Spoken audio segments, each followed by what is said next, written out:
Pasyalan ba kamo na libre na maganda pa ang tanawin? Swak na swak dyan ang Dolomite Beach sa Rojas Boulevard. Ang detalye sa report ni Bernard Ferrer. Rise and shine, Bernard.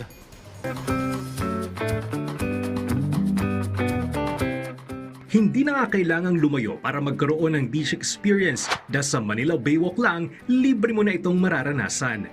Bata man o matanda, enjoy sa maganda at nakaka-relax na tanawin sa Dolomite Beach.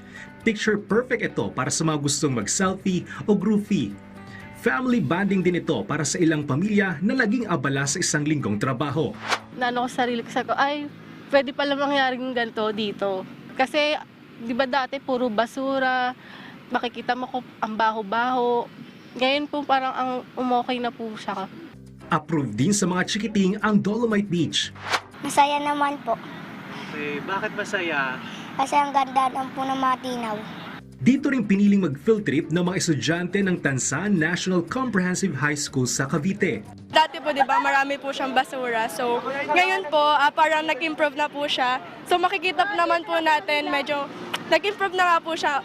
Konti na lang po yung mga basurang nakikita po natin.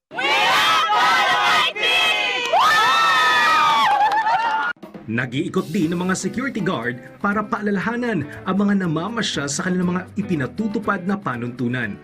Mahigpit na pinagbabawal ang paglangoy, pagkain, paninigarilyo, pagkakalat at pagdadala ng alagang hayop. Pinananatili namang malinis ng mga taga-MMDA ang sikat na pasyalan. Bukas ang Dolomite Beach tuwing Biyernes hanggang Miyerkules mula alas 6 ng umaga hanggang alas 6 ng gabi. Sarado naman ito tuwing Huwebes para bigyan daan ng maintenance.